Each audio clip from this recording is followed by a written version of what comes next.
In today's lesson, we are continuing our discussion on congruent triangles. We're looking at our congruent shortcuts, side, side, side, side, angle, side, angle, angle, side, and HL to determine once again if two triangles are congruent. Now, the difference in today's lesson is that we are going to write out the information in a two-column proof. Okay. So in example number 1, we're going to write a two-column proof. We want to prove that triangle JKM is congruent to triangle LMK. Now, we're approaching this with the same idea that we did when we tried to determine if two triangles were congruent using the shortcut. The only difference is this time we are going to state why we know whether the two triangles are congruent and how we know that each part is congruent. Okay, a two-column proof has statements and it has reasons. Okay, for problem number 1, we want to prove that triangle JKM is congruent to triangle LMK. Okay, so we are going to look at our congruent parts. Okay, I can see that side JK is congruent to side LM in my picture. Well, not only is it going to be in my picture, I also need to write down that congruent part. So I need to state that segment JK is congruent to segment LM. And the reason that I know this is that it is given. It is marked in my picture. Okay. So what I have right now is one congruent part. I'm going to go ahead and highlight that. In order to prove the triangles are congruent by a shortcut, I need 3 congruent parts. Okay. Number 2, it is given that angle JKM is congruent to angle LMK. I need to use 3 letters to state that the angles are congruent because there's more than one angle at each vertex. So angle JKM is congruent to angle LMK. And my reason is that it is also given. It is marked in my picture. There's a second congruent part. Now, I know from last class that the majority of the time it's my responsibility to mark the third congruent part. Okay, in this particular picture, both triangles share side KM. So I'm going to go ahead and mark KM with 2 hash marks because side KM for the bottom triangle is congruent to side KM for the top triangle. Now, once I mark it in my picture, I need to come over to the left side and write it under my statements. I know that segment KM is congruent to segment KM. Okay, next is my reason. When I have a shared side, it marks that the same segment is congruent for each triangle. So KM on the bottom triangle is congruent to KM on the top triangle. Okay, this is representative of what we call the reflexive property. So think about the properties that we had from chapter 2 on the pink sheet.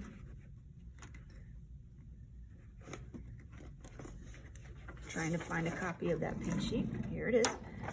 And notice the reflexive property, problem number 2, okay, is that any value is equal to itself. So A equal to A.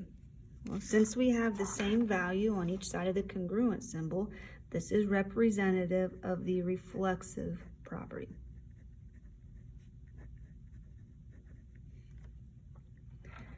I have in my statements 3 congruent parts.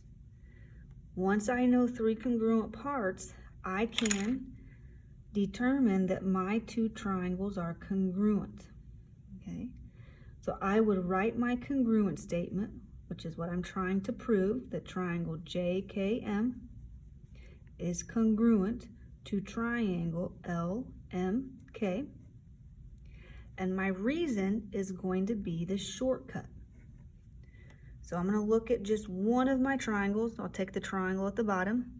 I have two sides and an included angle. So this represents side, angle, side.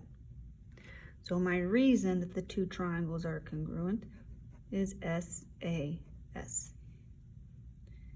Again, this is the same process we went through last class, just determining which shortcut proved congruency. The only difference is now I have to write down each congruent part and tell why it is congruent. Okay, now this is all using deductive reasoning. Okay, deductive reasoning uses facts, rules, definitions, or property to reach logical conclusions from given statements. Okay, so what I have done is I have taken my rules and my properties and my definitions, and I have logically displayed how I know that these two triangles are congruent to each other. Okay, problem number 2. I have a picture with given information. I need to prove that triangle STV is congruent to triangle UVT. I'm going to write a 2-column proof. So I have my statements and I have my reasons. Okay.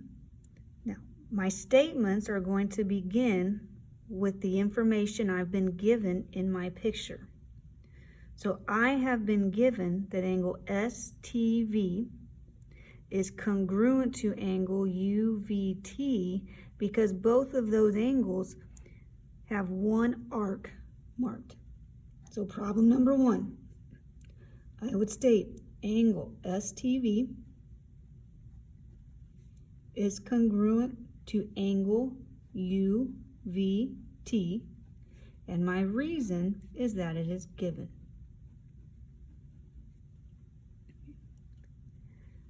Okay, problem number 2, or statement number 2. I have angles with 2 congruent marks.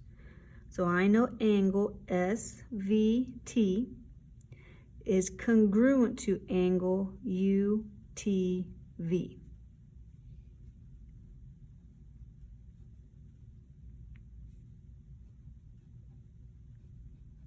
Once again, my reason is that it is given. It was already marked in my picture. Now, this is 2 congruent parts that I have marked. I need to determine the third congruent part. Just like in number 1, these 2 triangles have a shared side, side VT. So I know that side VT from the triangle at the bottom is congruent to side VT for the triangle at the top. And when I have the same segment on both sides of the congruent symbol, this represents the reflexive property.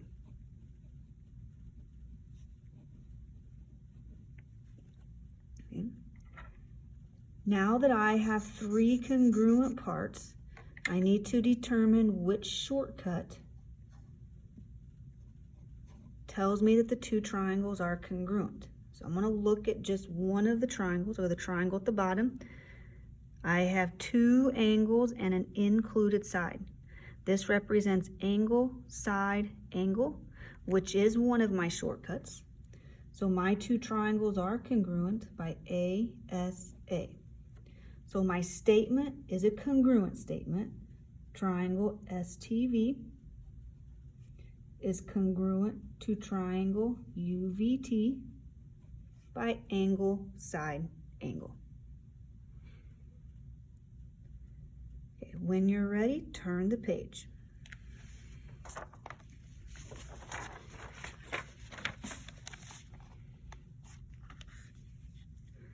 Okay, problem number 3. We're going to prove that triangle PNR is congruent to triangle PQR. Okay.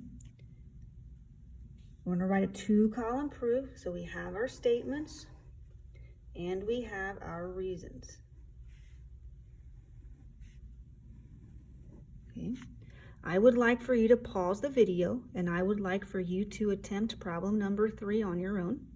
When you're finished, hit play and you can watch me walk through the problem. Okay, in problem number 3, we want to prove that triangle PNR is congruent to triangle PQR.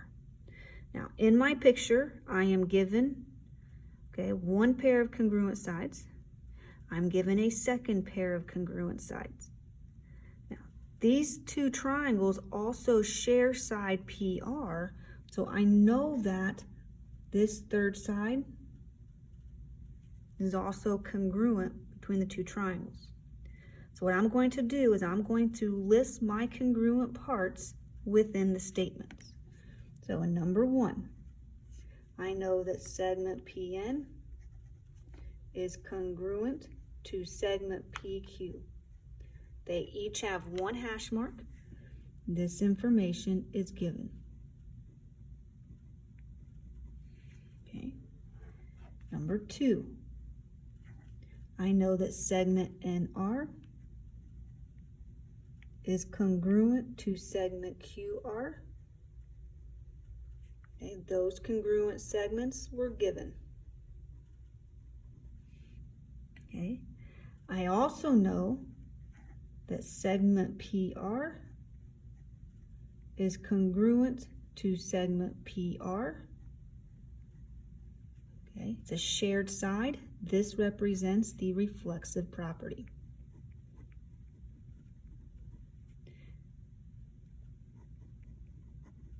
Now that I have 3 congruent parts, I can state that my triangles are congruent.